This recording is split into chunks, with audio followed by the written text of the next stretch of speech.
Japan has stood by Israel, showing its solidarity,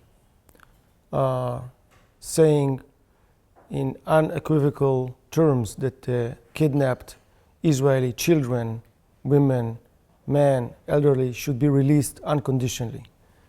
Japan condemned the terror attacks of Hamas, and Japan has repeatedly stated that Israel has the right to defend itself.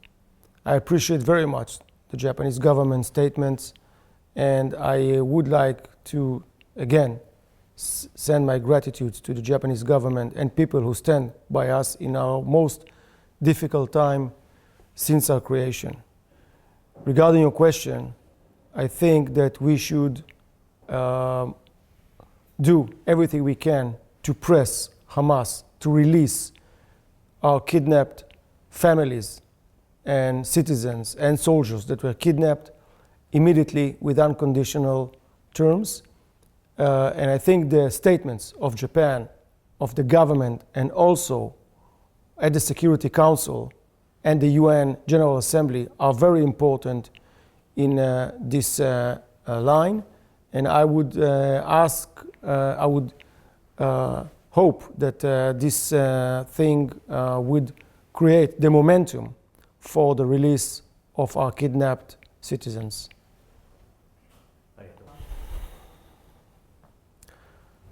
No, I think the atrocities, the horrors that we've passed are something that we've never witnessed. I think that modern history, children were killed in cold blood, 9 years old, 9 months old. Women have been raped. People are being violated, kidnapped, burned, assassinated by hundreds. Something that you've never seen. There are pictures and images which are so disturbing that I've seen. And this is something, such kind of cruelty. It's really something that even, Nazis and ISIS together have never come to this kind of atrocities and kind of behavior.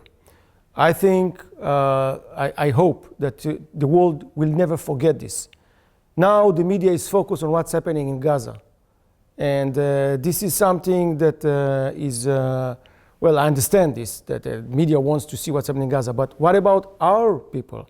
What about our humanitarian situation? Where are our kids? There are babies, 9 months old, kidnapped by Hamas. There are children, 5 years old, old people, 80 years old, who we do not know her whereabouts. No Red Cross visits. No information, nothing. What about them? What about our 130,000 refugees that we have in Israel? People were evacuated from the south and from the north. So I think that whenever you want to say about what's happening in Gaza, please give us the same amount of time to show what happened to Israelis, what atrocities we've passed. Because it's not something that out of the blue we are there in Gaza to engage in war against Hamas. We are engaging in war against Hamas because we should liberate ourselves from this threat of terrorism. And I think that, I hope that the press all over the world will be honest enough and fair enough to show exactly what happened. We have still more than 230 people kidnapped, which we don't know their whereabouts. We have 1,400 people that were slaughtered and killed and raped. What about them? What about our refugees that came that had to escape from it because their houses were burnt by them? So we have also humanitarian situation in Israel. We have families, we have over 100 people that cannot be even recognized and given a statement or some kind of approval for the families because they were burnt. And they were violated in such a way that we cannot even recognize them.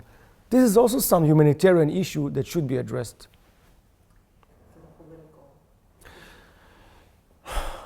Again, there are two levels for it.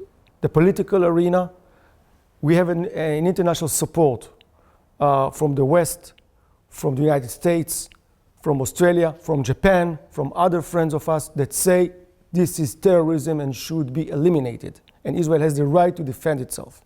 But it is also composed by the public opinion, because public opinion in democracies also influence the authorities and the leaderships.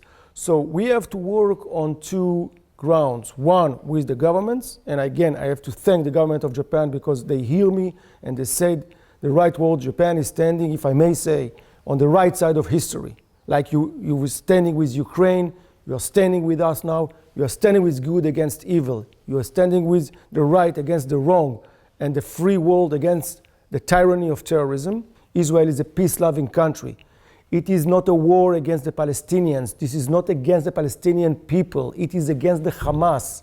Hamas terrorist organization had kidnapped the Palestinians in Gaza. They are also in the West Bank. This is a very vicious and cruel terrorist organization, and we have to fight against him. We hope that we will not hit no one that is uninvolved, and we will respect international law, international humanitarian law, and the law of the war in order to really try to engage and to hit and to destroy Hamas capabilities and trying to minimize hitting uninvolved people in Gaza. Get through this war to defeat Hamas in combat. So complicated operation. Exactly. Well, Hamas is conducting war crimes and crimes against humanity. He's using children as a shield. He's firing rockets and he hit his own hospital in Gaza.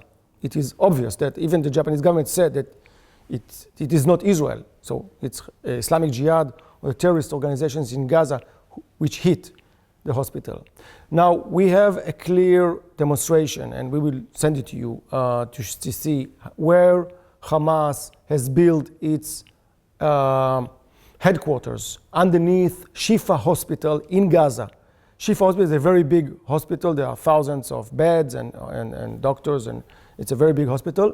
Hamas on purpose built all his headquarters underneath in order for us not to hit it, because he knows that Israel respects the rule of law and international humanitarian law, and we will not hit a hospital, never. But we have to see how we can take them out of there. They should not be in this kind of facility. No schools, no people, no hospitals, no public areas where there are civilians. But they do it on purpose because they want to build themselves, because they don't care about the population of Gaza. They care only about themselves. They are stealing the oil, they are stealing the food of the Gaza people. Hamas is stealing them, stealing all of that they have in order for them to maintain the tunnels. Now, regarding your question, how we are going to engage with it, I wouldn't go into the operational ways of how Israel is going to deal with it. We know that Hamas is underneath this hospital. We know that Hamas is in tunnels underneath Gaza, and we will do what it needs to do and the time it takes in order to have Hamas destroyed, to have Hamas out of Gaza in a way that he cannot control anymore Gaza. And I say even to the people of Gaza to be free and liberated from the rule of terrorism and tyranny of Hamas. これからの攻撃によってイスラエルから誘拐されて人質になっている方々の命がそれによって軍事オペレーションによって失われてしまうリスクというのはどの程度織り込んでいらっしゃるでしょうか。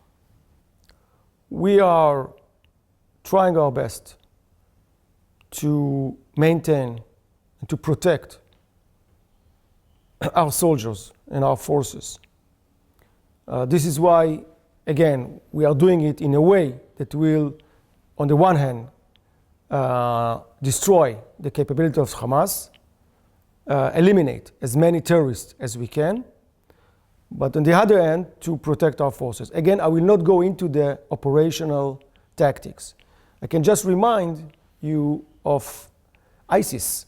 ISIS was in Mosul and Raqqa, and the US and the coalition had to destroy ISIS. And it took time And there were several measures because ISIS, again, was covering itself exactly like Hamas. This is, by the way, war crimes to hide yourself behind civilians. He did exactly the same. It took time to the US. There were also civilian casualties and tragically people that were killed unintentionally. I hope we will not have it in Gaza, but Hamas will not survive after we have to deal with this war and after we have to finish it. Israel will not tolerate anymore living under the threat of Hamas. And again, I'm saying this is Hamas and they are innocent Palestinians. We are targeting only Hamas, like US, Japan, and others were targeting only ISIS. This was the purpose. It took time for the US, but I think the world is a better place without ISIS today, and the world should be a better place without Hamas in Gaza. There have been multiple reports of deaths of civilians in the Gaza Strip, and the UN Secretary General and the whole of UN has criticized this move. How do you respond to this? I reject it. This is something we cannot accept. Not only he said this kind of things that we do not accept whatsoever, no one should accept them. He is justifying murdering thousands, more than 1,400 Israelis, innocent Israelis, children that just wanted to party, old people in their bed, raping women. In what? In occupation? There is no occupation in Gaza. Gaza is not occupied since 2006. Israel has left Gaza. This is why the rule of occupation is not applying to us. Gaza is liberated from 2006. No Israel is theirs. So there is no kind of things like he said. And I am very sorry. I heard the diplomat who has to represent the UN saying this kind of things that are really miserable. Not only this, he also went to hug the Iranian foreign minister afterwards, saying that Iran is contributing. What is exactly contributing Iran for peace? Iran is the most destabilizer force in the region. They are behind financing Hamas, recruiting them, training them, sending them money and also some instructions. Them and Hamas and the Houthis in Yemen, all the bad things that happen in the Middle East and terrorism in the world, it is because of Iran behind them. So not only you're saying what you said, you're also going to hug the Iranian foreign minister? Let me remind the Secretary General of the United Nations. The president of Iran said to the Hamas terrorists, I want to kiss your hands. You are glorified warriors. This is the president of Iran who's saying that to kill children 3 years old, to shoot them in the head, to rip off their organs and their eyes, to burn their fathers and to rape their mothers, this is something good to do. This is the moral way or moral attitude of the Iranian leadership. And then the UN Secretary General is going to hug them. So I do not accept it. And this is something he shouldn't have said, because there is no justification whatsoever to come and to do these kind of atrocities and to kill innocent people and to burn people alive and to torture them and to kidnap them. No justification. What he said is giving justification to terrorism, and I thought that the UN was built in order to prevent terrorism. そのイランについてですが、私も大変懸念しています。以前ガザを取材した時に、かなり持ち込むものも制限されていましたし、ハマスがいつの間にか非常に強力な武器を得ていることに驚きました。イランの関与をはじめ、やはりこの先の混乱を狙っている国々が中東にはあります。これは第三次世界大戦の引き金になるような事態なのか、そのリスクはどう考えていますか？ Iran is instigating and pushing Hezbollah to be ready to open another front from the north. If it happens, the retaliation of Israel is going to be very severe and very lethal. Not only Hezbollah is going to suffer, but Lebanon as a state. We do not have any intention to wage a war on Lebanon, but if we do, we are ready. Our army is ready also in the north, our Air Force is ready, and we will retaliate. We will retaliate very, very hard. So I really advise everybody not to engage in another war in Israel. You can see the US and other allies of the US moving their forces to the Mediterranean, to the Gulf, the Persian Gulf. And you can see that the US is supporting Israel, standing by us, sending us what we need, and giving us not only the moral support, but diplomatic umbrella that we need at the Security Council. And we thank President Biden, and we thank to the United States of America standing by us. I do not wish to see any kind of escalation of the situation. I hope that this will end by fulfilling the goals of this war in Gaza, by eliminating the governing power of Hamas and also their abilities to fight and to instigate terrorism, and of course to release our kidnapped, all of them, our kidnapped citizens. And I hope it will not escalate for a war which will be in the world. So I hope it will be contained as local war. We have also our interest with the Arab world. We do want to maintain our peace agreements with Egypt, with Jordan, with Bahrain, with Morocco, with United Arab Emirates, and hopefully in the future with Saudi Arabia and others. This is what we want.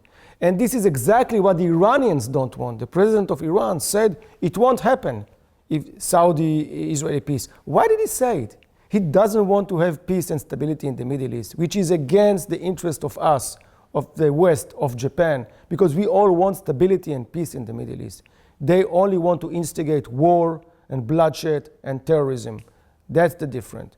And I hope it will not spill over. But if Iran wants to have war with Israel and to send Hezbollah, both Israel and I think also the United States are ready for it. If Biden actually put in the request for humanitarian consideration for the situation in Gaza? We had talks with the Americans and we are fully coordinated with them. We are applying the international humanitarian law, and this is why we have 20 to 50 trucks already 5 times going into Gaza from Egypt. We allowed it. We have opened the water. There is a water flowing there from 1 or 2 pipes. It's only 10% of the water of Gaza Israel has to supply. All the other 90% are from Gaza resources, from wells and desalination. So we are doing it. We do not want to create any humanitarian situation in Gaza. Again, I'm saying we do not want Gaza civilians and people that are involved to suffer. But we have to take care of Hamas. And we are going to take care of Hamas. And maybe, unfortunately, there will be implications on others. But we want to minimize it. And we want to act according to the laws of war, of engagement in war. And because we are civilized, unlike these savages on the other side, terrorists on the other side. But this is the problem when democracy has to fight terrorist organization which hides himself and infiltrates himself inside population. They, on purpose, they are doing it because they want the population to suffer. They want us to hit, by mistake, civilians. And this we try to avoid. But this is very, very, as you asked me before, it's very, very difficult. It's very, very delicate. And there is no recipe, a good one, to tell you how we can do it, but we have to do it because no nation would accept this. No one should accept it. Not Israel, not US, not others, not Japan. You wouldn't accept people coming into your territories, invading them, burning your cities. killing your people, kidnapped your citizens and children, and go along with it. You wouldn't accept it, and we would stand by someone that is going to be attacked by this. This is something we can never accept. So now we have to see how Israel is going to engage in it in a way that will fight Hamas on the other hand, and will maintain as much as we can trying to protect civilians. 最後に2つ質問があります。自衛権の範囲について大変関心を持っています。なぜなら日本も北朝鮮や中国の軍事的な脅威と向き合っているからです。非常に難しいシチュエーションで、正規の兵士ではなくて一般の市民が装って戦闘員であることも中国の場合考えられます。私たちが行使できる自衛権というのはどの範囲までのことを想定すればいいでしょうか。それは市民を含めて攻撃することも自衛権の範囲に含まれるのかというところです。日本はそれに今悩んでいます。Regarding the right to self-defense, I'd like to ask you a question because Japan faces a similar. This is the lowest terrorist organization ever. So it's not the right of self-defense because it's also a kind of a definition which is a legal definition. I think Japan has the right to defend itself as well, and the right of self-defense when it comes to war with others. You see that our citizens had to fight because until the army came, there was a problem. It took a lot of time because of. I think that everyone in the world that is standing for his family, that is an innocent one, that somebody is attacking on terrorism should defend itself in the means that he has. And I know that Japan has changed its strategic view. There's 3 strategic papers, and because you are facing also threats from outside of other countries that can threat you. I think that everybody should defend itself. I think, of course, the way to defend a citizen is by the government. You have a government, you have an army, you have to do whatever you need. But in this time, what we had was a failure of our, and we have to admit, because if we admit this kind of thing, we can correct ourselves. There was a failure of intelligence, and there was a failure of the operational engagement of the army. It took some time. Then this is why the citizens had to defend themselves. And yes, they have the right to defend themselves, because if somebody bursts into your house and tried to kill your children, and you have a gun, you should defend yourself. If the army and the police are not coming first to rescue you. Yeah, thank you. Last question. 国際社会という言葉がとても空虚に聞こえるという、感想を取材中に市民の方から何人か聞きました。それは責任を持って行動する主体がないからだという理由です。大使にとって国際社会というものは何を指しますか。そして平和というものはどのようにすれば成し遂げられると思いますか。That's a good question that will take me a lot of time to answer, but I'll try to be short. I was a consul at the UN for 4 years, so I know the international community and I know the problems. And again, I think that Japan stood by us at the Security Council and the General Assembly. Indeed, there is a problem, but you can see, for example, 88 states at the UN voted in favor of a correction of Canada to a resolution of the Jordanians saying that Israel has the right to defend itself and Hamas has to be condemned as terrorist organization. So it's a lot of countries which voted in favor of this and showing their standing by Israel. So what we do as diplomats is trying to rally as many countries as can, and this is my job also in Japan, to present to you, to present your audience what is the real truth on what's happening. Indeed, the Security Council is blocked because there is China and Russia on the one hand, and the US UK and France on the other hand, and it's kind of a deadlock. You cannot reach any resolutions. Unfortunately, there are some vetoes of the Russians and Chinese on good resolutions by the United States. This is why there are other relevant organizations or platforms like the G7, which had a good statement, and others. But I have to tell you something. I know that maybe there is sometimes a criticism. People tend to forget what happened to us and why we are there. We didn't want this war. We just wanted to live in peace near Gaza. We wanted Gaza to flourish, to be Singapore or Hong Kong. Instead, we got almost 20 years of terrorism from them. So we have to, at the end, we had to do what we have to do. And I prefer that to be living and have some criticism from the world than to be dead and to be pitied by the world. So we have to survive. We don't have any other place to go. We want to survive in peace. We want to live in peace. We wanted to engage with the Palestinians several times, in 93, in 2000, and 2006. We had very good peace plans, and we offered this to the Palestinians, and we always were rejected and rejected. Time after time we rejected. Since 1947, they have rejected, the Arabs and the Palestinians, the partition plan of two states. So I don't think it's fair to blame Israel that wanted peace, that is a peace-loving country. But sometimes every nation should defend itself against terrorism.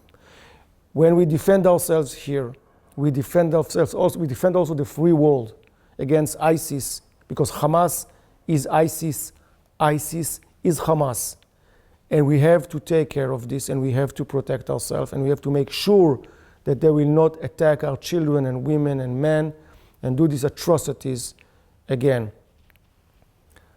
I hope that out of this really tragic event that Israel is there, out of this war, maybe that can be an opening for peace in the Middle East. Because Israel wants peace, and we've proved it. We've made peace with Egypt, and we gave back all Sinai, and we had peace with Jordan, and we wanted peace now with Saudi Arabia. We want peace with everybody, including with the Palestinians. But when it's a terrorism, when Hamas is saying the Jews have no right to live in Palestine, this is all waqf, a sacred Islamic land controlled by the Sharia, the rule of Islam, and the Jews, who they call us pigs and monkeys, should go out and should be killed. What is the message? How can you discuss with someone that doesn't even acknowledge your existence? And if it happens to us, they will do it the same to Abu Mazen and the Palestinian Authority. They will destroy them, as they wanted to kill him few years ago, and we saved Abu Mazen and the Palestinian Authority. And they want to do the same thing to Jordan, and the Islamic Brotherhood will do the same thing in Egypt. This is their dream of, the Iranians want the rule of Islam, the Shiite Islam, and the Hamas and the Islamic Brotherhood wants the rule of Islam over the Sunni world. This is their way of thinking. You cannot talk with these people. You cannot talk with beasts that are doing this kind of atrocities. So we have to do this kind of engagement in war, and we have to fulfill the goals of the war. It may take some time, but we have to do it, and we have to be patient, because it is not, as I said before, it is difficult to deal with this terrorist organization. It needs some time, and I hope that the world will understand that we need the time to fulfill our mission. 日本の役割も世界から求められるものが変わってきました。この間もウクライナの取材をしたんですけれども、日本に対しては軍事援助を求める声というのも強くなってきました。一方、日本は軍事援助ではない、人道支援の国という、そうした活動を続けてきた国でもあります。でも私たちも変わるべきなのかどうなのかと今岐路に立たされています。日本国に対してそうした世界の平和安定の貢献のために何を一番イスラエル政府としては期待しますか？ Well, first of all, Japan is a friend of Israel, and we respect very much the Japanese attitude, Japanese government of supporting us in our most difficult time. There's never been more difficult time for Israel than now. And Japan is standing by us, and I appreciate and thank very much. Japan has its constitutional restraints, and to send, and we respect it, we do understand, you know, you've suffered wars and you know the price of war, and we do understand it. I think that the support that Japan is providing for us by saying it publicly, by standing by us, by condemning terrorism, and by acknowledging our right to defend ourselves is something very, very important, and of course also the Security Council. I want to, this political support is very, very important for us. By the way, we do not have any problem of humanitarian assistance to the Palestinians. We also send humanitarian, or allow entering of humanitarian assistance to Palestinians, because as I said, it is not against the Palestinian people, it's against the Hamas. This war is a war against Hamas, which is exactly the same like ISIS. Hamas equals ISIS. This war is not against the Palestinian people. We wanted in the past, and we want in the future, to be in peace with all our neighbors. But this time we have to engage in war in order to protect ourselves, in order to make sure that no atrocities like this, atrocities that the modern world has never seen, for our children, for our women, for our men, for our elderly people, will not happen again. Israel wants to live in peace and security like every other nation. And we are going to engage in war that we didn't want, but it was imposed on us by Hamas, and we have to eliminate the terrorist power of Hamas, the governing control of Gaza, and to liberate Gaza, also the people of Gaza and ourselves, from the terrorism of Hamas. I want to thank again the Japanese government and people for their support and their understanding that Israel has the right to defend itself, that this is a very, very vicious terrorism which had to be eliminated, and by the support and solidarity of the government of Japan by Israel in our most difficult time. ありがとうございます。